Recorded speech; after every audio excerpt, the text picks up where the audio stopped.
Welcome back to the show, everyone. I have a little bit different episode for y'all today.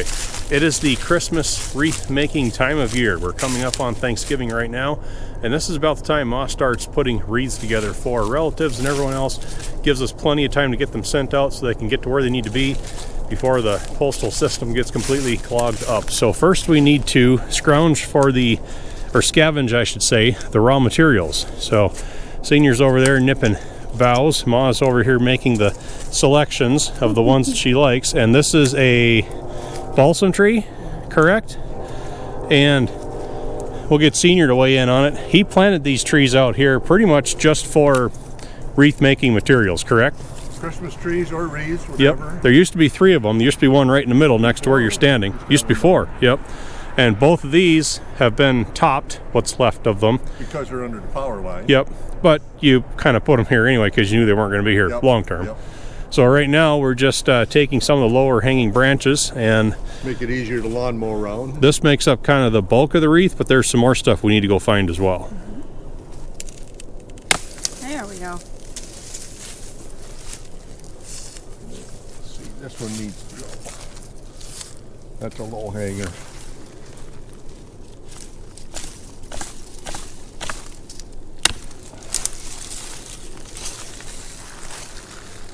It's trimmed up so we can mow under here. This one. Next, we need some cedar, and you can see how this is a bit different texture, a different look. Just add some variety to right to the wreath. Yeah, that's a good bough. And different color. Yep, different color too, different shading.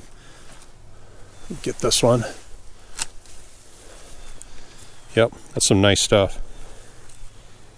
Smells good too. Mm-hmm, it does. And we also need some white pine. And this is just another, it's kind of a more compact, kind of a lighter duty needle. Again, a little bit different color, some different shading for it. But they're thick and they lay flat. And this is a great big tree. It's got plenty on it. So we just come out here and take a few boughs from the lower areas every year. That's good. Yeah. And finally, we need to get back into the woods a ways for this. Sparingly, we'll pick what's called princess pine. And that's about as tall as it gets. And we look for the ones with these little yellow, they're called candles on the top. Decorative. You need to be careful because if you picked all this clean, it would take forever for it to come back. So we don't use much of this on wreaths, but they're just like a little accent piece. 2-3 sprigs per leaf. All right, so we've got all of our boughs that we harvested on the tarp here. There's the balsam, there's the white pine, cedar is back there, and we've got our bag of princess pine here. So the first step is to render these down into smaller, usable bits. So that's what she's doing right now. We've got the last few little balsam ends being snipped off of that bough. And you can see we've got everything arranged in like piles out here now. So these will get set over here with the rest of the smaller ones, right? You kind of organize them by size, or? For the coat hanger wreath, I usually cut them just about as long as my hand. Okay. So we have neat little piles. You just want to make small bunches. Yep. Because you're going to put a whole bunch of small bunches around there. So we got, and these are kind of the bulk of the wreath body, right? Yes. And then there's more balsam than anything else. Yeah, we use the white pine and the cedar for accents. So for the wreath base, then we're making a standard size wreath right now, and we start with that. And what it is, it's just a coat hanger. It's a wire coat hanger that's been opened up and bent. You can see. Still has the hook on the top. That's nice for being able to hook it in place. And we've just taken the bottom portion and bent it into a round circle. Mm-hmm. It's important to wear disposable gloves. Yes. This stuff is extremely There's sticky. a lot of pitch that comes out. 20 gauge wire. Yep. Balsam, white pine, cedar, and then I throw in, 3 or 4 little princess pines. So stack them. One on top of the other. Yep. This is the top, and we are going to make this wreath from the back side. Mm-hmm. The frame is on the back then. Yep. keeps it non-visible. Frame is on the back. And you use that small 20 gauge wire just to wrap around and basically just kind of wire tie Yeah. that handful of material right to the frame. Take the pliers. Let's take the needle nose pliers and just give them a little added twist just to make sure it's tight enough. Yep, cinches it. Yeah. Yeah. Then you just get another bunch. Putting the next And I handful like together. to use the cedar is really the same color on the top. Yep. I like to flip it over. Flip it over. Okay, so you get that lighter color contrast mixes in Yep. then. And then the little princess pine. And you just kind of stack them like the layers of a Venetian blind, Yep, correct? you're layering. You're just, Yep. So this one goes a little bit further back from the Yep. first one. yep, maybe a little bit. And just bring that existing piece of wire around. Wrap it around and tighten it up. Yep, cinches it down to the frame.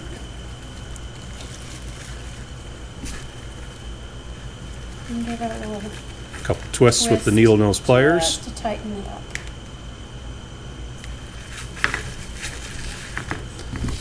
We'll do one more here.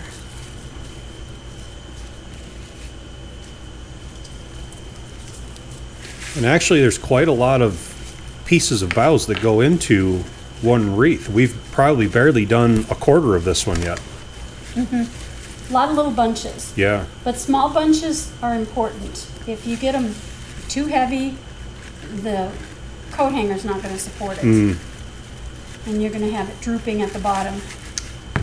See, as you go, you can turn it over and kind of fluff it up a little bit. Yep. But see how full it gets just from those little bunches. Yes, this is not going to be one of those flat wreaths. This is going to have some body to it, right?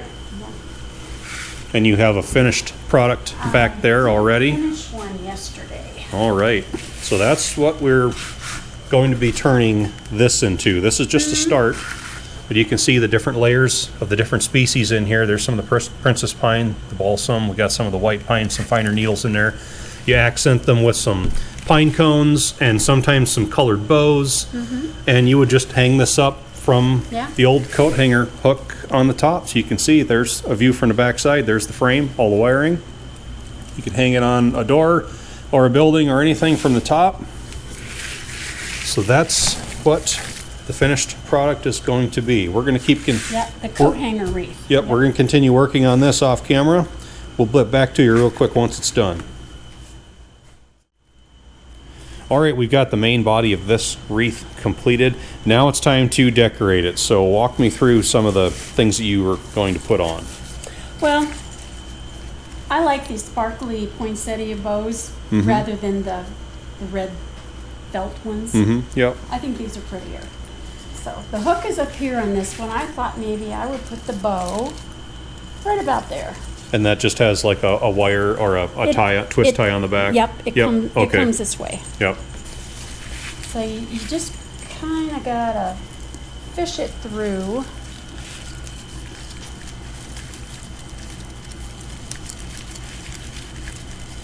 To the back side. Sometimes it's a little difficult.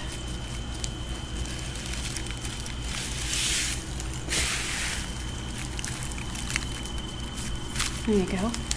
Okay, and then you just twist that around, around the frame? Yeah, Yep. it holds. Easy to take back off and reuse again if you have to? As you know, with my wreaths, I leave them out until they start to turn brown, so I usually don't get to reuse the bows because they're so pretty. And they weather too from being outside. It's so nice and cold up And then here. we've got these pine cones as well. And these are real pine cones, right? Oh yeah. Yep, they just got some wire run through the bottoms of them. Just some light wire. I like to buy these little holly berries at the craft store. A little bit more color. Yeah, makes them look And pretty. so then they just get wired on about the same. They So you'll get put that one wired. about there. Yep. You gonna place both of these other two on there Yeah. while you're at it, or This one probably go here. Just kind of evenly space them wherever it looks good? where it looks pretty. And it's finished. Everything's wired in place. So this is wreath number 6 of this size you've done this year, right? Because we've sent 3 of them off. and have a few more for around here. So that's the standard size wreath, nice and bushy. One way to get Ma's old eyelid to twitching is to show her one of those flat wreaths at the store. Flat wreaths just don't pass muster, right? No, So, no, I like them this way. all right, so that's it for the standard size, but we don't stop there, right? She's got one more surprise in the back. We've still got quite a few Why don't we do the big boy? quite a few boughs left. Oh yeah, that one's a couple feet across, and that'll go on the front of the garage here. And this is a pre-made frame. We have had to re-weld these pieces of metal that get bent over, and you use these to hold the bundles on instead of wire, right, on this one? Oh, yeah. Yep. Yep, All I need for this one is a hammer. as a hammer. All right, let's go. And for this size of wreath, we snip the pieces quite a lot larger than on the smaller ones. Yep, because there's more space between each one of these crimp sections that you have to cover, right? And because this is a heavier base, I can make bigger bunches. Yep. And these, this one will be a little flatter, but because I can use a lot of nice materials, I can fluff it up to where it doesn't look super flat. Yeah, yep. Otherwise, it's constructed just like the other ones. The bulk of the body is the balsam, and then we throw in some white pine and some cedar. And once we've got a good bundle, they just get tucked in beneath these bent over tabs. Push it in as far as I can there. Make it nice and tight. See, a lot bushier bundle than it can. And then the hammer comes into play. Those tabs just get folded down over the bundle. Holds them securely to the frame. Yeah. And they can kind of be arranged somewhat. And then the next one will be placed over the top of that one using these tabs, and the next one over the top of that using these. Work all the way around and make a complete circle. This wreath goes so much faster.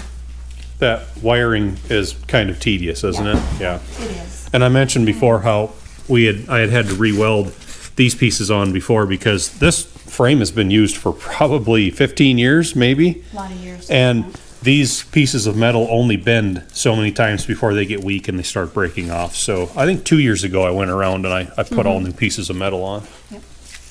All right. Just getting the last pine cone. 5 pine cones on this big one, 2 bows, Yeah. and it's finished, right? So we can decide where the top is on this one anywhere because it doesn't have a hook, right? It doesn't have a hook. Yeah. No, it just hooks on a nail. You gonna arrange it kind of like that, or how do you want it? I kind of like the bows at the bottom. Go maybe kind of at this the bottom? time. Okay, Yeah. so that's the big one. Go in front of the shop, and then this is the one we finished just a minute ago. So that's the difference between a bigger one and a little one. So let's get them hung up. Okay. We can put this one by the front door, Yeah, there. I got it. hooked on the peg. Yeah. There you go. Got this one. So there's the other end of the house. That's got a couple of bigger pine cones on it. Yeah, these were really, Yep. really nice ones. All right. And I hang the last one up. We got a nail up there a ways. All right. Gotta get the frame on it. Bows at the bottom. What do you think? Adjust it a little bit? I think that looks good. I Okay. like it that way. Yeah, we'll leave it right there. All right, and that is how Ma Squatch makes the Christmas wreaths. Post up any comments down below, questions you may have. Hope you all enjoyed the episode. And as always, Thanks for watching. bye everybody.